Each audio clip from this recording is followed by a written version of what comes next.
इस बुलेटिन के प्रायोजक हैं योगमणि इंस्टीट्यूट ऑफ नर्सिंग। नमस्कार, जबलपुर लाइव के इस बुलेटिन में आपका स्वागत है। मैं हूं आपके साथ आकाश। अब देखते हैं खबरें विस्तार से। नकली रेमडेसिविर मामले में एसआईटी ने एक बड़ा खुलासा किया है। इस मामले में आरोपी सपन जैन के साथ ही राकेश शर्मा ने 35 नकली रेमडेसिविर इंजेक्शन ठिकाने लगाए थे। जबलपुर का रहने वाला राकेश इंदौर में एमआर का काम करता है। उसी के माध्यम से सपन जैन ने गुजरात के व्यापारियों से नकली इंजेक्शन का सौदा किया था। राकेश शर्मा को सोमवार को मुलाहिजा के लिए विक्टोरिया अस्पताल ले जाया गया, जिसके बाद उसे कोर्ट में पेश किया गया। इस प्रकरण में धारा 467, 68 और आईटी एक्ट की धाराएं बढ़ाई गई है, क्योंकि दस्तावेजों की कूट रचना की गई है। साथ साथ राकेश शर्मा का हमें पता चल रहा है और उससे पूछताछ की जा रही है। हमारी टीम जो क्राइम सीन रिक्रिएशन भी करा रही है अभी तिलवारा में। इसके साथ साथ हम लोग लगे हुए हैं। हमारी टीम हरकरण मोखा के लिए भी हमने टीम लगा रखी है और जल्दी ही उसकी भी अरेस्टिंग की जाएगी। साथ ही हम लोगों ने जो मरीजों को जिनको इंजेक्शन लगा है उनको भी कांटेक्ट किया है और अधिक से अधिक लोगों को हम कांटेक्ट कर रहे हैं और ट्रेसिंग की जा रही है कि कहाँ किसको लगा है, उसकी तबीयत कैसी है, उससे बिल हम लेंगे। तो ये कार्रवाई अभी जारी है। जैसे ही अग्रिम कार्रवाई जो होती है उसके बारे में मीडिया को अवगत कराया जाए। जबलपुर सहित मध्य प्रदेश में कोरोना संक्रमण के चलते लगाया गया लॉकडाउन अब लोगों के लिए मुसीबत बनता जा रहा है। लॉकडाउन का सख्ती से पालन कराने के लिए जगह जगह बनाए गए चेक पोस्ट पर आए दिन पुलिस के साथ आम आदमी के नोकझोंक हो रही है। आए दिन सोशल मीडिया पर इसके वीडियो भी वायरल हो रहे हैं। जबलपुर में भी रामपुर क्षेत्र का एक वीडियो सोशल मीडिया पर वायरल हो रहा है, जिसमें एक महिला के सिर पर पट्टी बंधी हुई है और लोग पुलिस से बहस करते नजर आ रहे हैं। सोशल मीडिया में वायरल वीडियो के माध्यम से बताने की कोशिश की जा रही है कि पुलिस ने मोटरसाइकिल को रोकने के लिए मोटरसाइकिल के पहिए में लकड़ी लगा दी, जिसकी वजह से महिला सड़क पर गिर गई और उसके सिर पर चोट आ गई। जनता चढ़ा लेते हैं, बताओ सर फाड़ दिए, उसके बाद ही हॉस्पिटल नहीं जाने दे रहे। गाड़ी जिन्होंने खड़ी करवा ली है वो उनको लेके हॉस्पिटल भेज गए हम लोग। बताइए पुलिस वाले को पाँच वहाँ जनता सब बैठी हुई है, उनके मान रही है 200-400 रुपए डॉक्टर के पास लेके आ गई। तुम्हारे जेब में जाना है ना। आज इनके साथ अपन कोई संदेह उठाने ना, जिन लोग बहुत ज्यादा बढ़ते चले जा रहे हैं। ये देखिए यह मरीज जिनका सर फटा है, उनको पुलिस प्रशासन द्वारा रोका गया जबरदस्ती।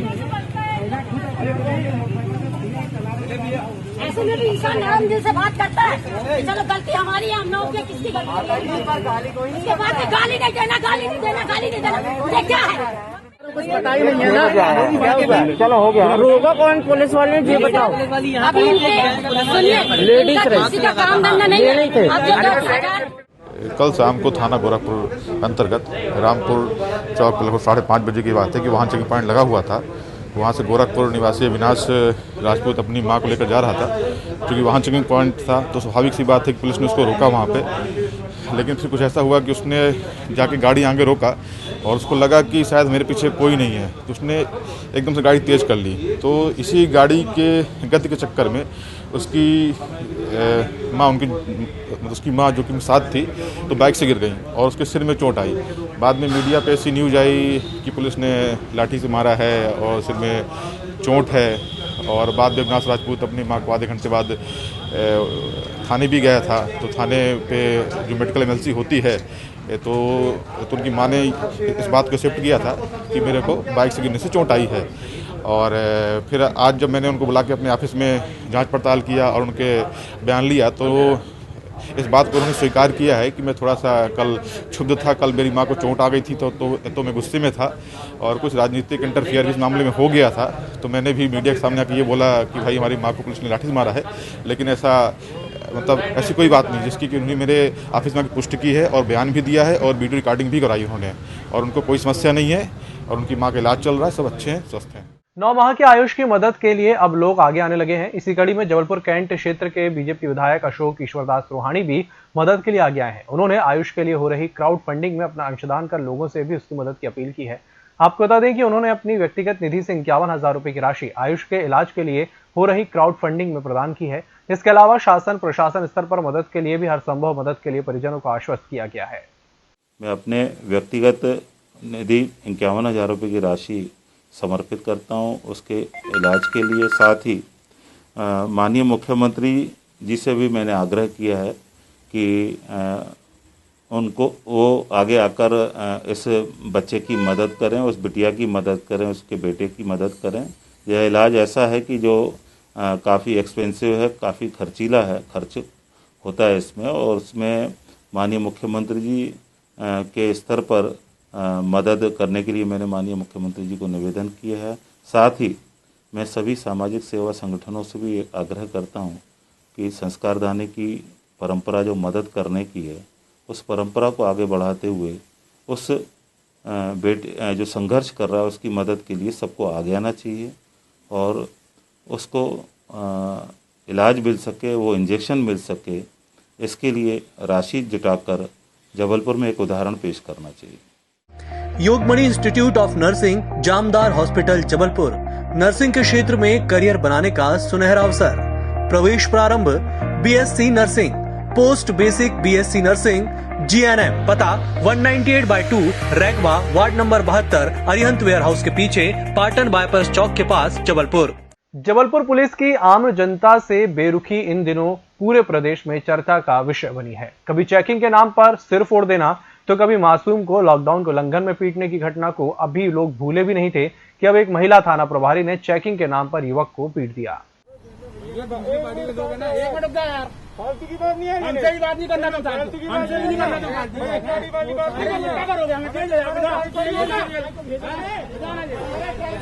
हमसे भी मार रहा हूँ मैं, क्या होगा?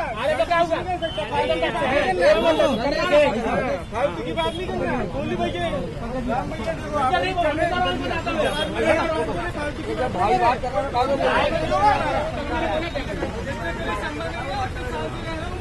मालूम है, मैं भी रहता हूँ, समझ गए?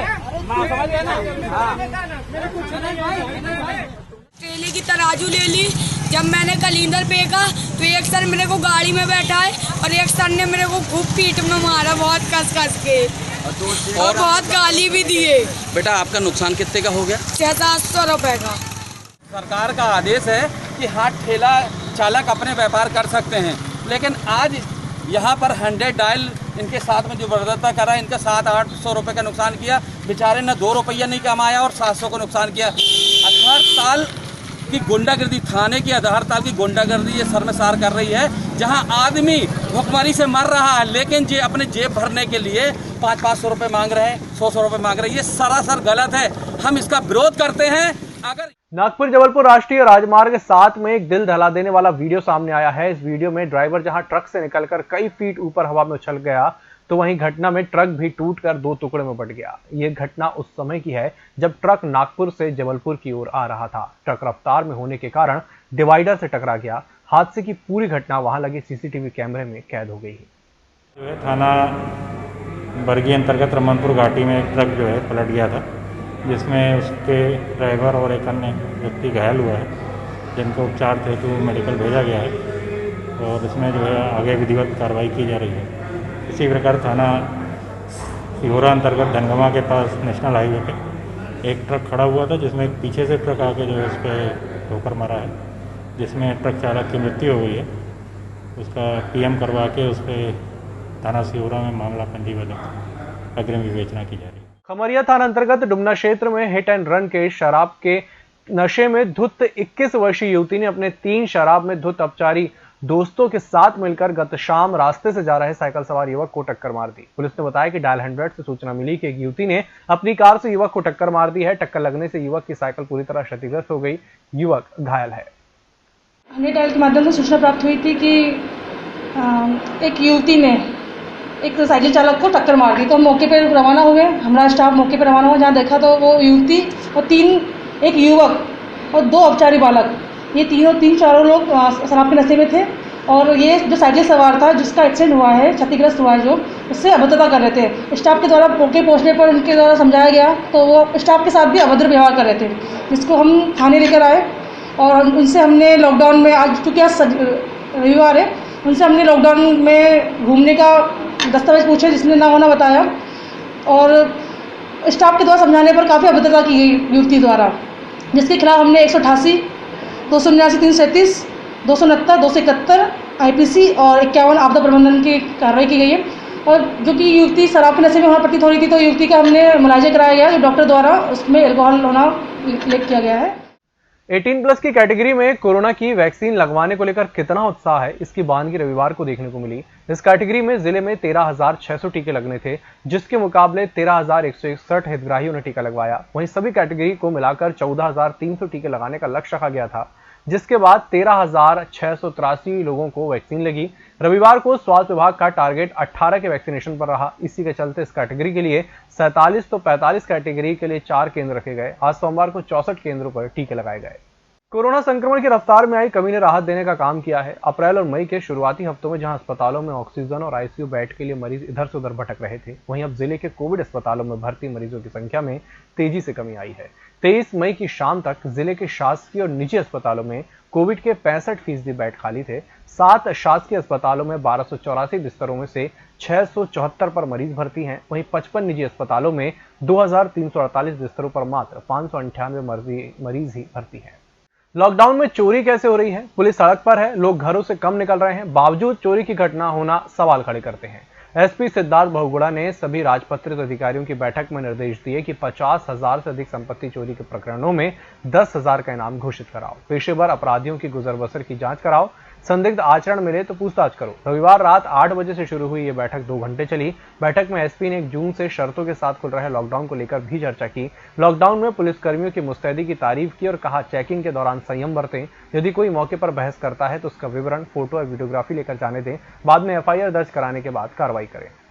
हाईकोर्ट ने जमानत के अर्जी पर सुनवाई के बाद पुलिस और निचली अदालत के जिला जज को आदेश दिए हैं कि 7 साल तक की सजा के मामलों में जबरन गिरफ्तारी से बचना चाहिए। जब तक गिरफ्तारी बहुत जरूरी ना हो तब तक नहीं की जाए। पुलिस को पूछताछ भी करना हो तो 2 सप्ताह पहले नोटिस जारी किए जाएं। वहीं निचली अदालतों में जमानत अर्जी पर विचार न्यायाधीश बगैर किसी प्रभाव में आकर करें। इस बार नौतपा बादलों पर सवार होकर आ रहा है, जो बरसाएगा भी और गरमाएगा भी, क्योंकि ताउते चक्रवात के शांत हो जाने के बाद फिर एक नया चक्रवात बन रहा है। इसके असर से नौतपा के पहले जबलपुर संभाग सहित आसपास के जिलों में गरज चमक के साथ बारिश के आसार बन गए हैं।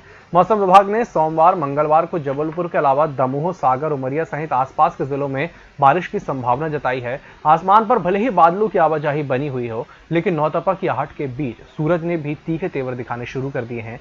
सोमवार को सुबह से सूरज के तेवर तल्ख रहे। इस बुलेटिन में फिलहाल इतना ही। इसी के साथ मुझे दीजिए इजाजत और देखते रहिए MS टीवी। नमस्कार।